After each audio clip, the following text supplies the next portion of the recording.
నమస్తే. ఇన్నాళ్ళు నన్ను సపోర్ట్ చేస్తూ, ఎంకరేజ్ చేస్తూ మీ ప్రేమని నాకు అందిస్తున్న ప్రతి ఒక్కరికి కృతజ్ఞతలు. అలాగే ఈ వీడియో కూడా ఖచ్చితంగా మీకు ఉపయోగపడుతుంది. లైక్, షేర్ అండ్ సబ్స్క్రైబ్ చేసి మీ సపోర్ట్‌ని నాకు అందించండి. అలాగే ఈ వీడియో పట్ల మీకున్న అభిప్రాయాన్ని కామెంట్ సెక్షన్‌లో కామెంట్ చేసి తెలియజేయండి. ఇప్పుడు వీడియోని చూద్దాం. ఓం శ్రీ గణేశాయ నమః. ఓం శ్రీ విష్ణురూపాయ నమః శివాయ. నమస్కారం అండి. 2024 జూలై మాసంలో ద్వాదశ రాశి వాళ్ళ మాస ఫలితాలు ఎలా ఉందో తెలుసుకుందాం. దానికన్నా ముందు ఈ ఒక మాసంలో అంటే 2024 జూలై మాసంలో గ్రహ సంచారం ఎలా ఉందో తెలుసుకుందాం. అంటే ఏ గ్రహాలు ఏ రాశిలో సంచారం చేస్తున్నారు అని తెలుసుకుందాం. ముఖ్యంగా రాహు మీనరాశిలో సంచారం, కేతు కన్యా రాశిలో సంచారం, శని భగవాన్ కుంభంలో సంచారం అయితే ఈ ఒక మాసం నుంచి వక్రించి సంచారం ప్రారంభం చేస్తున్నారు. గురువు గారు వృషభంలో సంచారం. ఇక కుజుడు జూలై 12వ తేదీ వరకు మేషరాశిలో సంచారం, తదుపరి వృషభ రాశిలో సంచారం. సూర్యుడు జూలై 16వ తేదీ వరకు మిథున రాశిలో సంచారం, తదుపరి కర్కాటక రాశిలో సంచారం. శుక్రుడు జూలై 7వ తేదీ వరకు మిథునంలో, తదుపరి కర్కాటక రాశిలో సంచారం. ఇక్కడ శుక్రుడు ఈ యొక్క జూలై 11వ తేదీ తర్వాత అస్తంగత త్యాగం చేస్తున్నాడు. అంటే ఉదయిస్తున్నాడు అని అర్థం. ఇన్ని రోజులు మౌఢ్యమి జరిగింది, శుక్ర మౌఢ్యమి. సో ఇక మీద ఉదయిస్తున్నాడని చెప్పుకోవచ్చు. సో శుక్రుడు అస్తంగతం అంటే శుక్రమౌఢ్యమి జరిగేటప్పుడు, గురుమౌఢ్యమి జరిగేటప్పుడు శుభకార్యాలని చేసుకోరాదు. అందులోన పెళ్లి కావచ్చు, గృహ ప్రవేశం కావచ్చు, ఇలా శుభకార్యాలకి నిషిద్ధమనే చెప్పుకోవచ్చు. ఎందుకంటే వీళ్ళిద్దరు ప్రముఖులు శుభకార్యాలకి, పెళ్లి విషయంలో, ఒక ఇంటికి సంబంధించిన విషయంలో వీళ్ళిద్దరూ ప్రముఖంగా పాత్ర వహిస్తారని చెప్పుకోవచ్చు. సో ఈ ఒక మాసం జూలై 11వ తేదీ తర్వాత శుక్రుడు ఉదయిస్తున్నాడు. బుధుడు జూలై 18వ తేదీ వరకు కర్కాటక రాశిలో సంచారం, తదుపరి సింహ రాశిలో సంచారం. ఈ ఒక గ్రహ సంచారరీత్యా ద్వాదశ రాశి వాళ్ళకి ఎలా ఉందో తెలుసుకుందాం. ముఖ్యంగా ప్రేక్షకులకి ఒక మాట చెప్పాలనుకుంటున్నాను. ఇక్కడ ప్రతి ఒక్క వ్యక్తికి కూడా, ప్రతి ఒక్క జీవికి కూడా తన ఒక్క కర్మ నుంచి, అంటే తన ఒక కర్మ ద్వారా వచ్చే ఫలితాలు. ఇక్కడ వాళ్ళు పుట్టినప్పుడు వాళ్ళు పుట్టిన డేట్ ఆఫ్ బర్త్, టైమింగ్స్ ప్రకారము ఇక్కడ ముఖ్యంగా వాళ్ళ జన్మ జాతకంలో ఏ గ్రహ దోషాలు ఉన్నాయి, ఏ ఇబ్బందులు పడుతున్నారు, అంటే కర్మానుసారంగా వాళ్ళు చేసిన కర్మానుసారంగా ఈ ఒక జన్మలో సో సుఖమా దుఃఖమా అని నిర్ణయించేది జాతకం. ఇలాంటి జాతక చక్రంలో గ్రహ దశాలు అనేది చాలా ఇంపార్టెంట్ అండి. గ్రహ దశాలు అనేది చాలా ప్రముఖమైన పాత్ర వహిస్తుంది.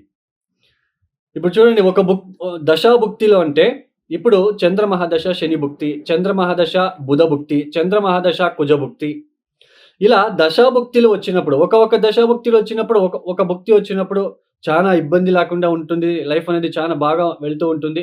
ఒక భుక్తి వచ్చినప్పుడు చాలా ఇబ్బందులు పడాల్సి ఉంటుంది. ఇలా దశాభుక్తులు ఫెయిల్ అయినప్పుడు గోచారంలో, ఇప్పుడు రాశి ఫలితాలు మనం చెప్పుకుంటున్నాం కదా.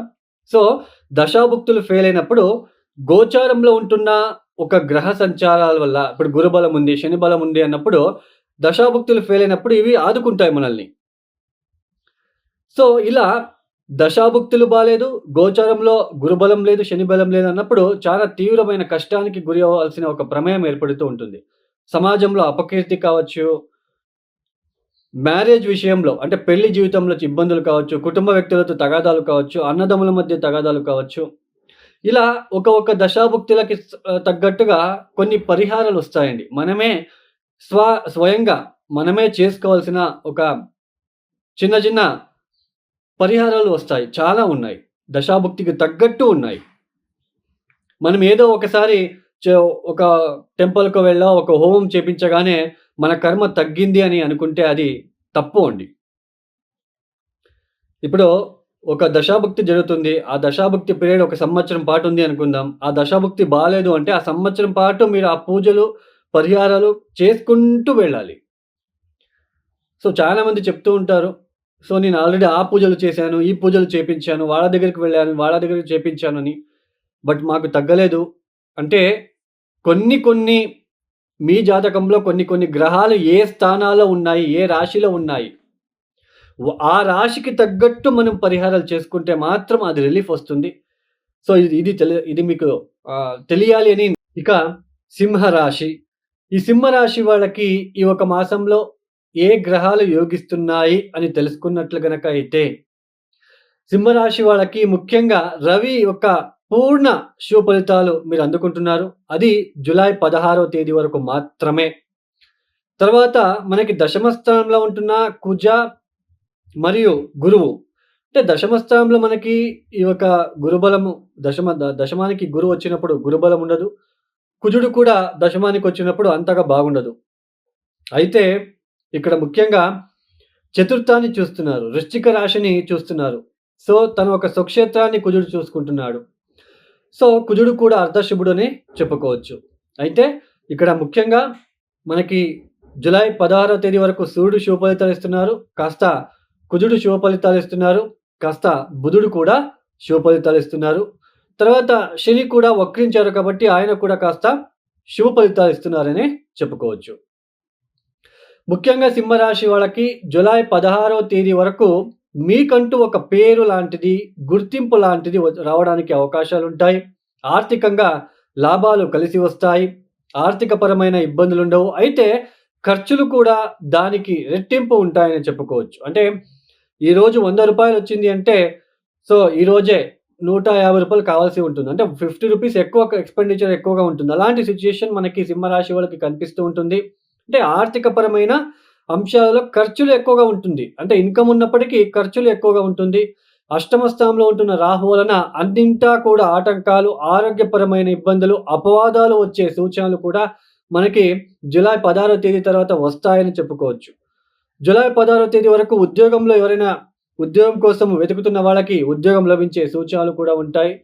ఉద్యోగంలో ఒక ఇంక్రిమెంట్ కావాలనుకున్నా, ఉద్యోగంలో ప్రమోషన్ లాంటివి రావాలనుకున్నా కూడా జులై 16వ తేదీ వరకు మాత్రమే ఇలాంటి సిట్యుయేషన్ ఉంటుంది. జులై 16వ తేదీ తర్వాత ఆరోగ్యపరమైన సమస్యలు, ఆర్థికపరమైన సమస్యలు, కుటుంబంలో కొన్ని ఇబ్బందులు, మీ మీద కొంచెం అపవాదం లాంటిది రావడం లాంటిది, ఒక పని చేసే చోటు స్ట్రెస్‌ఫుల్‌గా ఉండడం లాంటిది, దేహానికి శారీరక ఒక విషయంలో శరీరానికి ఆయాసం లాంటిది, ఇలా కొంచెం నెగెటివ్‌గా ఫలితాలు వచ్చే సూచనలుంటాయి. కాబట్టి సింహరాశి వాళ్ళు చాలా జాగ్రత్తగా ఉండాలి. మాట్లాడేటప్పుడు కూడా చాలా జాగ్రత్తగా మాట్లాడే ప్రయత్నం చేయాలి. లేదంటే కొద్దిగా ప్రమాదాలు తప్పవని చెప్పుకోవచ్చు. అయితే సప్తమ స్థానంలో ఉంటున్న వక్రించిన శని వల్ల ఇన్ని రోజులు భార్యాభర్తల మధ్య ఏదైనా మీకు రిలేషన్‌షిప్ వైస్ మీకు ఇబ్బందులు ఉన్నట్లయితే అవి ఇప్పుడు సెట్ చేసుకోవడానికి ఇది సరైన సమయం అని చెప్పుకోవచ్చు. కాస్త మంచి ఫలితాలు శని ఇస్తున్నారని చెప్పుకోవచ్చు. అయితే నేను కుటుంబంలో ఇబ్బందులని చెప్పాను. తర్వాత ఆర్థికపరమైన విషయంలో ఇబ్బందులని చెప్పాను. అంటే సూర్యుడు వ్యయానికొచ్చినప్పుడు, రాశాధిపతి వ్యయస్థానికొచ్చినప్పుడు ఇక్కడ కాస్త అలాంటి సిట్యుయేషన్ నిర్మాణం అవుతుంది. భయపడాల్సిన అవసరం లేదు.